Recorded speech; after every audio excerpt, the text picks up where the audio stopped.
하나님께 영광의 박수 올려드립니다. 귀한 찬양 감사드립니다. 오늘 주님이 주시는 말씀은 마태복음 6장 9절에서 13절까지입니다.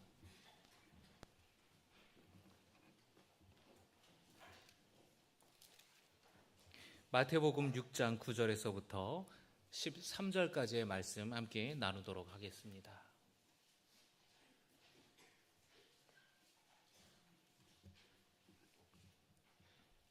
우리 한 목소리로 봉독합니다. 그러므로 너희는 이렇게 기도하라. 하늘에 계신 우리 아버지여, 이름이 거룩히 여김을 받으시오며 나라가 임하시오며 뜻이 하늘에서 이루어진 것 같이 땅에서도 이루어지이다. 오늘 우리에게 일용할 양식을 주시옵고 우리가 우리에게 죄 지은 자를 사하여 준 것 같이 우리 죄를 사하여 주시옵고 우리를 시험에 들게 하지 마시옵고 다만 악에서 구하시옵소서. 나라와 권세와 영광이 아버지께 영원히 있사옵나이다. 아멘. 오늘 주님이 가르쳐 주신 기도 네 번째 시간입니다. 우리 옆에 있는 분들과 인사합니다. 앞뒤 분들과도 인사합니다. 주님의 은혜와 평강이 함께 하시기를 바랍니다.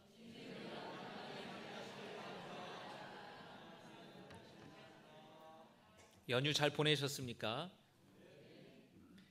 비가 와서 부모님들, 아이를 가진 부모님들은 비가 와서 오히려 다행이었다라는 사람도 있는 것 같아요. 비를 핑계로 우리 어디 나가지 말자.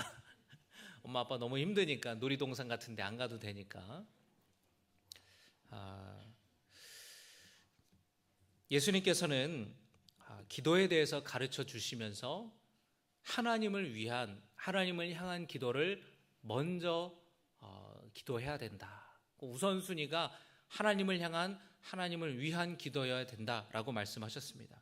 그리고 그 다음으로 우리 자신을 위한 기도를 드리는데 일용할 양식을 주옵소서라고 기도하라고 하십니다. 우리의 필요를 하나님께 얼마든지 구해도 된다라는 거예요.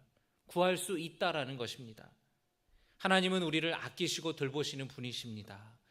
따라합니다. 인색한 분이 아닙니다. 네, 넘치도록 주시는, 우리의 필요한 모든 것을 주시는 분이 바로 우리 좋으신 하나님이시라는 거예요. 그것을 믿으라는 겁니다. 또한 우리의 모든 것이 하나님께로 왔음을 인정하고 고백하라는 것입니다. 또 예수님께서 오늘 우리에게 일용할 양식을 주옵소서라고 할 때에 나를 위해, 나에게가 아니라 우리에게라는 이 말을 하셨다라는 것은 나만의 필요를 채워달라는 기도를 넘어서서 내 주변에 있는 이웃들, 어려움 당하고 있는 사람들의 필요도 함께 채워달라는 기도라는 것입니다. 여러분의 기도가 나를 위한 기도, 나만을 위한 기도, 내 필요한 것을 구하는 기도에서 다른 사람을 위한 중보의 기도로 확장되어 가기를 주님의 이름으로 축복합니다. 그리고 이어서 예수님께서는 죄 용서에 대한 기도를 오늘 하시는 겁니다. 오늘 우리에게 잘못한 사람을 용서하여 준 것 같이 우리의 죄를 용서하여 주옵소서라고 그렇게 기도하라고 주님이 말씀하십니다. 원래 이 예수님이 하신 말씀의 순서가 조금 앞뒤가 달라요. 원래 예수님께서는 우리의 죄를 용서하옵소서 이 말씀을 먼저 하셨습니다. 원문을 보면 그래요. 그리고 나서 우리 또한 우리에게 죄 지은 자를 용서했습니다. 이렇게 나옵니다. 여러분, 이 말씀을 우리가 읽을 때에 다른 사람을 용서해 주는 것이 하나님의 용서를 받는 조건으로 잘못 이해할 수도 있는데 오히려 하나님의 용서는 거저 주시는 은혜입니다. 다른 사람을 용서해 줬으니까 나도 용서해 달라고 그런 조건으로 우리는 하나님 앞에 기도하는 것이 아닙니다. 예수님이 말씀하신 의도가 뭐냐? 죄인인 우리가 하나님의 은혜로 용서함을 받았으니 그 은혜를 잊지 않고 다른 사람을 용서하는 삶을 살겠다고 다짐하고 결단하는 것입니다. 여러분, 이 말씀 또 오늘 예수님이 가르쳐 주신 이 기도가 우리 삶의 실제가 되기를 주님의 이름으로 축복합니다. 근데 이 기도의 전제에 깔려 있는 전제가 있습니다. 그것은 뭐냐면 우리가 하나님 앞에 죄인이라는 것이에요. 하나님 앞에 우리가 죄인인 까닭은 우리가 어떤 법을 어겼거나 도덕적인 윤리적인 잘못을 저질러서가 아닙니다. 하나님을 떠나 있는 상태를 성경은 죄라고 이야기를 해요. 하나님을 떠나 있어서 죄의 상태에 빠져 있기 때문에 죄를 짓게 되는 것입니다. 근데 사람들은 거꾸로 생각을 하죠. 내가 죄를 저질러서 그래서 죄인이 된다 라고 생각을 일반적으로 하다 보니까 교회에서 왜 나는 법 없이도 살고 나는 양심적으로 살았고 나보다 잘못하는 사람 얼마든지 많은데 왜 죄인이라고 이야기를 하느냐, 나는 불편하다, 이런 이야기를 하는 겁니다. 그러나 성경이 말하는 죄인이라는 것은 하나님으로부터 떨어져 나왔기에, 그래서 죄의 상태에 빠져서 결과적으로 죄를 짓게 되는 것을 이야기를 하는 것입니다. 여러분, 나무가 푸른 잎과 열매를 맺을 수 있는 까닭은 땅에 뿌리 내리고 잘 심겨져 있기 때문이죠. 뿌리째 나무를 뽑아서 길바닥에 던져본다고 생각해 보세요. 이파리는 시들고 열매는 썩고 나무는 죽어갈 것입니다. 마찬가지예요. 죄는 하나님으로부터 떨어져 나왔을 때에 나오게 되는 결과인 것이에요. 여러분, 이것을 이해하시기를 바랍니다. 우리가 창조주 하나님을 떠나서는 아무것도 열매 맺을 수 없다라는 것을 여러분이 기억하시길 바랍니다. 예수님께서는 요한복음 15장 5절의 말씀에서 이렇게 말씀하셨습니다. 같이 봉독합니다. 나는 포도나무여 너희는 가지라.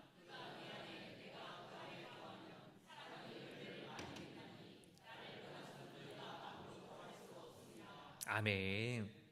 나를 떠나서는 너희가 아무것도 할 수 없다라고 말씀하셨습니다. 우리는 기도할 때마다 때때로 주님을 떠나서 지었던 죄들을 회개하고 하나님께 용서를 구해야 됩니다. 하루 동안 우리가 어떤 생각을 하고 어떤 말을 하고 어떤 행동을 실제로 하는지 스스로 돌아보는 것이 정말로 중요해요. 우리의 마음에 드는 생각 중에 어떤 것들은 굉장히 민망하고 부끄러운 그런 나쁜 것들도 있을 겁니다. 사람들은 겉으로 드러나는 죄나 잘못이 아니라면 문제될 게 없다고 생각을 해요. 하지만 예수님께서는 마음속으로 누군가를 보고 음란한 마음을 품으면 가늠한 것과 같다. 누군가를 보고 미워하고 분노하는 마음을 품으면 살인한 것과 같다라고 말씀하셨습니다.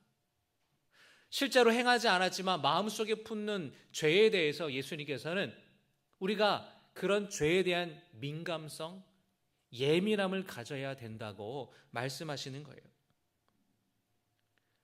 우리가 오늘 하루를 살아가면서 하루 동안 우리가 어떤 생각을 하고 살아갔는지, 내가 어떤 말을 했는지, 내가 어떤 행동을 했는지를 돌아보면은 내 마음에 어떨 때는 미움이 있고, 내 마음에 화가 있고, 내 마음 안에 정죄와 판단이, 또 짜증이, 또 이기심이 있다라는 것을 우리는 발견하게 됩니다. 또 실제로 마음에 그치는 것이 아니라 실제로 내가 어떤 말과 행동으로 가깝게는 가족들에게, 멀게는 주변 사람들에게 상처되는 말과 행동을 하지 않습니까? 남을 배려하지 못하고 또는 눈살을 찌푸리는 행동을 하지는 않습니까? 저는 가끔 뉴스에서 갑질 논란 이런 뉴스 보도를 볼 때에 굉장히 긴장이 돼요. 저 사람은 또 예수 믿는 사람이라고 나오는 거 아니야? 심지어 목사가 그렇다고 하고, 정말 하나님 영광을 가리우는 그런 일들을 볼 때에 긴장하게 돼요. 사람들은, 하나님을 알지 못하는 사람들은, 주님을 알지 못하는 사람들은 우리를 통해 주님을 봅니다. 우리가 하나님의 영광을 가리우는 일이 없기를 원합니다. 앞차가 늦게 간다고 운전하다 보면 빵빵거리고 막 창문을 열으면서 욕을 하고 보복 운전을 하고 위협적으로 대한 적은 없었는지, 또는 식당이나 어느 장소에서 내가 직원들에게 쌀쌀맞게 군다거나 함부로 한 적은 없었는지 우리가 돌아봐야 되는 것이에요. 예수님의 이 말씀은 우리가 죄책감을 가지고 늘 무거운 마음으로 살라고 하시는 말이 아닙니다. 주님과 동행하는 삶을 살라는 거예요. 예수 믿는 사람들조차 내 옆에, 내 곁에 주님이 함께 계심을 깨닫지 못하기 때문에, 그거를 의식하지 않기 때문에 그런 마음과 말과 행동들을 함부로 하게 되는 것이에요. 여러분이 운전할 때 조수석에 예수님이 타고 계신다고 생각해 보십시오. 그렇게 창문 열고 함부로 욕할 수 있겠습니까? 예수님 옆에 타고 계신데 막 위협적으로 운전을 하겠습니까? 여러분의 가정의 소파에 예수님이 앉아 계신다고 생각해 보세요. 여러분의 배우자에게, 여러분의 자녀에게 그렇게 함부로 말을 할 수 있겠냐라는 거예요. 함부로 그렇게 가시돋친 말을 하면서 싸울 수 있겠느냐라는 거예요. 여러분의 스마트폰을 예수님이 함께 본다고 생각한다면, 예수님이 내 곁에 계심을 느끼지 못하기 때문에 우리가 문제의식 없이 마음 또는 말 또는 행동으로 주님 앞에 부끄러운 모습들을 짓게 된다는 것이에요. 여러분, 주님 앞에 기도함에 있어서 내가 죄인임을 고백하고 주님의 자비와 긍휼을 구하는 용서의 기도를 해야 된다라고 예수님은 가르쳐 주셨습니다. 예수님 하나님께 용서를 구하는 기도를 통해서 여러분의 삶을, 매일매일의 삶을 돌아보고 주님이 기뻐하시는 삶을 살아갈 수 있기를 주님의 이름으로 축복합니다. 예수님은 이 기도를 드림에 있어서 우리의 죄를 용서하여 주옵소서라고 기도하라고 하셨습니다. 따라하십니다. 우리의 죄를 용서하여 주옵소서. 내 죄, 나의 죄가 아니라 우리의 죄. 지난 시간에 우리에게 일용할 양식을 주옵소서라고 기도할 때 이 우리라는 개념에 대해서 제가 설명해 드렸죠. 나에게가 아니라 우리에게라는 것은 어떤 연대성을 가지고 공동체 의식을 가지고 나만의 필요가 아니라 우리 모두의 필요를 채워달라는 기도라고 말씀을 드렸습니다. 죄에 대해서도 마찬가지예요.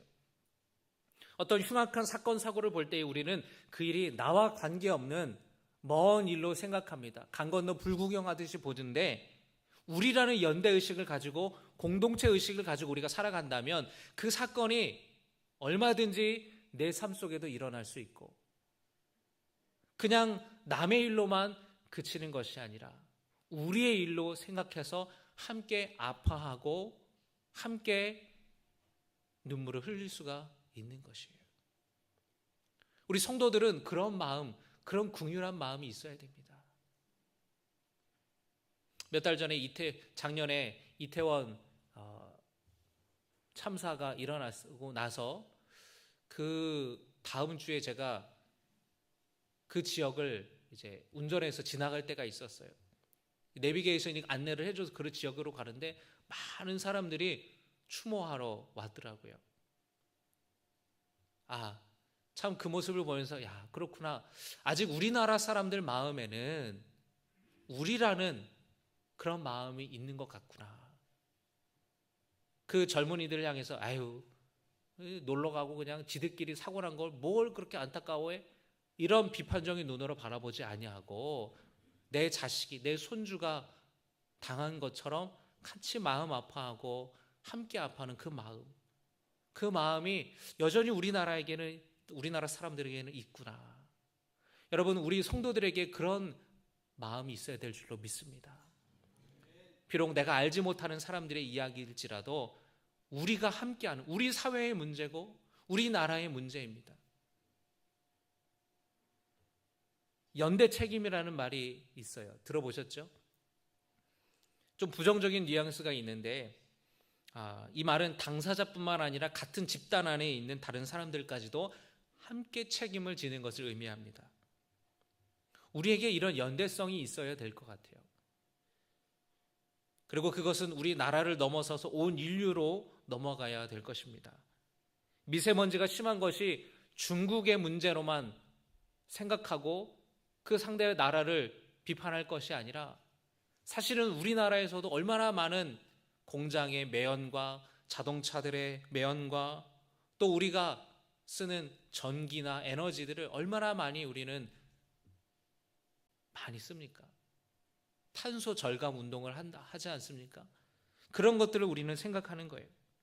매년 점점 심해지는 이 기후 변화들을 우리는 온몸으로 겪고 있죠. 매년 날씨가 너무 비가 많이 오고 또는 너무 비가 안 오고 더울 때는 또 너무 춥고 너무 덥고 추울 때는 또 너무 춥고 우리나라는 사계절이 뚜렷하기 때문에 이런 변화들이 굉장히 직접적으로 많이 오게 되는 것 같아요. 해수면이 올라서 100년 뒤에는 나라가 잠길지도 모른다라는 그 나라, 우리나라의 일 아니라고 우리가 외면할 수 있겠습니까? 코로나 바이러스 역시 환경 파괴와 무관하지 않다고 하잖아요. 박쥐들이 사는 그 야생의 세계와 사람들이 살아가는 세계가 구분이 되어 있었는데 그 숲을 파괴하고 자연을 파괴하면서 오랫동안 접촉하지 않았다가 오래 만나게 되니까 면역력이 없는 거예요. 그 질병에 대해서.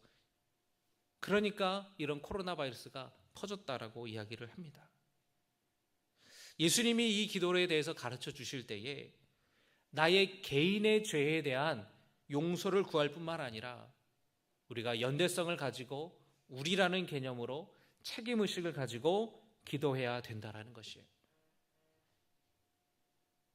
예수님은 또한 우리가 하나님의 은혜로 죄사함 받은 것으로 그치는 것이 아니라 다른 사람을 용서하는 것을 결단하는 기도로 이어져야 된다라고 가르치십니다. 한번 따라하십니다. 우리 역시 우리에게 잘못한 사람을 용서해야 합니다. 자기에게는 너그럽고 타인에게는 엄격하지 않습니까? 우리도 누군가에게는 용서받고 싶고 용납받고 싶고 인정받고 싶어 하면서도 다른 사람에 대해서는 굉장히 딱딱하게 굴 때가 있어요. 다른 사람을 용서하고 다른 사람을 인정하는 것에는 인색할 때가 있습니다. 우리가 숨을 쉴 때 어떻게 숨 쉽니까? 숨을 들이마시고 내쉬죠. 들이마시기만 해서는 숨을 쉴 수가 없어요. 내쉬기만 해서는 숨을 쉴 수가 없습니다. 들이쉬고 나면 우리가 숨을 들이고 나면 내쉬어야 돼요. 우리가 누군가에게 용서를 받았으면 우리도 용서를 해야 됩니다. 하나님께서 여러분을 용서하여 주셨습니다. 여러분도 여러분의 마음에 때로는 아픔을 준 사람들, 때로는 상처를 주는 사람들, 그 사람들을 용서할 수 있기를 주님의 이름으로 축복합니다. 마태복음에 보면은 예수님께 베드로가 묻습니다. 예수님, 몇 번이나 용서를 해줘야 될까요? 7번이면 충분하지 않겠습니까? 7이라는 것은 성경에서 완전한 것을 상징하는 숫자죠. 7도 여러분 7번도 많은 거예요. 누군가 여러분의 뺨을 때린다고 생각해 보세요. 그럼 여러분 어떡합니까? 어떡하긴요, 목사님 머리채 잡아야죠. 여러분 7번 뺨을 맞아도 용서할 수 있습니까? 7번도 정말 불가능한 일이에요. 그런데 예수님께서 뭐라고 이야기하시면 70번씩 7번 하여라. 70번 곱하기 7이니까 490번. 그런데 490번 하고 491번째는 복수해라 이런 말이 아니라 셀 생각을 하지 말고 다 용서해줘라. 그런 말씀을 하시는 거예요. 오늘 어린이 주일인데요. 예수님께서는 예수님에게 어린이들이 오는 것을 기뻐하셨습니다. 어린이들이 순수하니까요. 순진하니까요. 죄에 대해서도 그래요. 어린아이들에게 너 잘못했지? 라고 하면은 거짓말을 못해요. 그리고 눈물을 흘립니다. 용서를 구합니다. 어른들은 법정 재판정에서 순수하게 자기 죄를 고백하잖아요. 모든 게 다 드러나도. 어린이들과 어른의 차이예요. 제가 저희 딸이 어릴 때에 손을 잡고 횡단보도를 건너려고 그러는데 빨간불로 싹 바뀌었어요.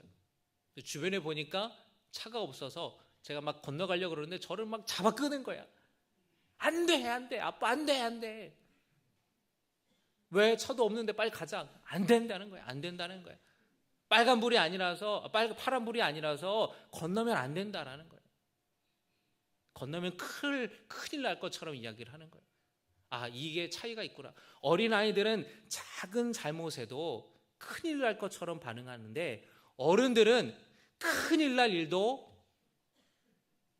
아무것도 아닌 것처럼 생각하는 거예요. 그게 어른과 어린아이의 차이인 것 같습니다. 물론 여러분, 우리도 다 그랬죠. 그런데 세상 살아가다 보니까 별별 사람들을 만나고 별별 일을 겪으면서 시체말로 닳고 닳아서 이런 것들은 아무것도 아니야. 이렇게 해도 돼, 저렇게 해도 돼. 우리를 생각할 수 있습니다. 그런데 중요한 것은, 그런데 우리가 참 기억해야 될 것은 뭐냐면 나이가 들수록 그러다 보니 미워하는 사람들이 많아진다라는 거예요. 용서하지 못하는 사람들이 많아진다라는 것이에요. 여러분 지금 머릿속에 한두 사람이 떠오르는 게 아니시죠? 제가 몇 년 전에 라디오를 듣다가 듣게 된 사연인데요. 어느 교회에서 목사님이 설교를 하시다가 성도님들에게 물으셨답니다. 여러분, 나는 지금 그 누구도 미워하지 않고 살고 있다 하시는 분 계십니까? 아무도 손을 들지 않았어요. 목사님이 다시 물었습니다. 나는 지금 그 누구도 미워하지 않고 살고 있다 하시는 분 계십니까? 이 목사님이 이런 질문을 하는 건 어떤 의도가 있는 거잖아요. 정말로 미워하는 사람이 없으세요? 그런데 연세가 많으신 할아버지 성도님께서 손을 이렇게 드시는 거예요. 그 목사님이 약간 당황스러웠어요. 아무도 손을 안 들 줄 알았는데 미워하는 사람이 하나도 없다고 손을 드시니까 물어봤습니다. 정말 미워하는 사람이 없냐고. 그러자 그 연세 많으신 성도님이 이렇게 대답했습니다. 나도 옛날에는 미워하는 사람이 많았어요. 그런데 나이가 92이 되니까 걔들이 다 죽었어. 다 죽었다라는 거예요. 용서하며 다 살았다는 것이 아니라 다 죽어서 미워하는 사람이 없다라는 거예요. 처음에는 제가 얼마나 웃었는지 몰라요. 그런데 웃다가 보니까 마지막에는 약간 씁쓸해지는 거예요. 죽을 때까지 미워했구나. 죽을 때까지 미워했구나. 죽을 때까지 용서하지 못했구나. 죽어야 미운 사람이 없어지는 것이 아니라 용서해야 미워하는 사람이 없어지는 것인데 참 우리는 그렇게 살고 있구나. 예수님께서는 용서해 주라고 말씀하십니다. 여러분 지금 여러분의 마음 가운데에 나에게 상처를 주었던 사람들, 나에게 아픔을 주었던 사람들, 그게 가까운 가족이나 부모나 형제가 될 수 있을 겁니다. 또는 가까운 친구가 내가 믿고 보증서 줬는데 돈 떼어먹고 날아가고 그런 아픔을 주었던 누군가가 생각난다면 이 시간에 오늘 말씀을 기억하며 여러분이 용서하는 것을 한번 결단해 보시기를 바랍니다. 누군가에게 어떤 미움 또는 화라는 것을 품는 것은 자기 마음에 매듭을 만드는 거라고 해요. 미움과 화가 강해질수록 그 매듭은 크고 단단해집니다. 용서라는 것은 단단히 묶여져 있는 매듭을 푸는 거예요. 그 용서는 어쩌면 그 사람 자신을 위한 것일 수도 있습니다. 용서하지 않으면 미움과 화가 내 마음을 지배하기 때문에 그렇습니다. 물론 용서하는 굉장히 어렵지만 내가 하나님께 죄사함을 받은 그 은혜를 기억한다면 나도 그 사람을 용서할 수가 있는 것이에요. 예전에 나병 환자의 아버지라고 널리 알려지신 손양원 목사님, 그 딸 손동희 권사님의 간증을 들은 적이 있습니다. 일제 핍박이 심해져서 목사님이 고문당하고 투옥당하고 그리고 이 생계가 어려워지니까 이 목사님이 고아원에 자식들을 보낸 거예요. 근데 고아원에 갔는데 손동희 목사님이 그래요. 거기서 주기철 목사님의 아들을 만났대요. 참 목회자의 자녀들이 어려움이 많았죠. 이 손영곤 목사님의 두 아들이 여순 사건 때에 무고하게 죽임을 당했습니다. 이 사건이 정리되고 나서 이 손영곤 목사님이 두 아들을 죽인 범인이 잡혔어요. 그런데 놀랍게도 손영곤 목사님이 그를 용서해 주겠다라는 거예요. 내 자식을 죽인 그 원수를 용서해 주겠다고 하면서 구명운동을 벌이셨습니다. 결국 이 사람이 풀려나게 되는데 심지어 그 사람을 자기의 양자로 드려요. 어떻게 그런 일이 있을 수가 있을까? 손동희 권사님의 간증입니다. 아버지는 아버지의 믿음대로 용서했다고 하지만 나는 내 오빠를 죽인 원수를 오빠라고 불러야 됐었어요. 그 이야기를 하시는 거예요. 그러면서 아주 오래 시간이 지난 후에 다시 그분과 만나게 됐을 때에 그분이 손동희 권사님에게 내가 너무 미안하다고, 나를 용서해달라고, 그때에 용서하게 되었다고 그런 이야기를 합니다. 참 용서라는 것은 이렇게 어렵죠. 손영곤 목사님은 그렇게 단번에 용서를 했을지 몰라도 그 권사님은 오빠를 죽인 원수를 내가 오빠로 불려야 된다니 이게 기가 막힐 노릇 아니겠습니까? 그러나 그분도 오랜 후에야 용서를 하게 되었다. 여러분, 오늘 이 예수님이 가르쳐 주신 기도를 통하여서 여러분에게 아픔을 준 사람들, 생각나는 사람이 있다면 용서하기로 결단하는 이 시간이 되기를 주님의 이름으로 축원합니다.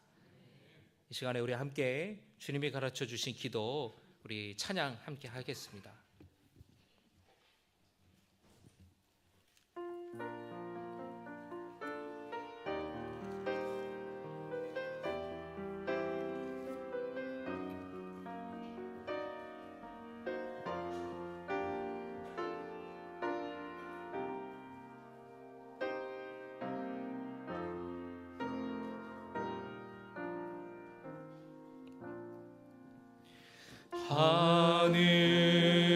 하늘에 계신 아버지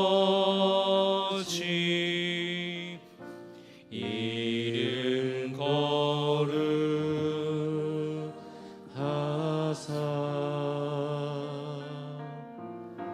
주님 나라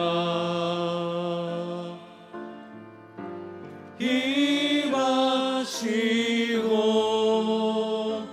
뜻이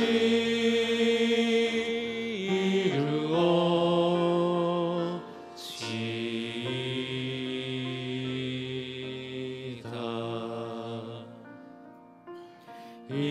일용할 양식 주시고 우리들의 큰 죄 다 용서하옵시고 또 시험에 들게 마시고 악에서 구원하소서. 대개 주의 나라 주의 권세 주의 영광 영원히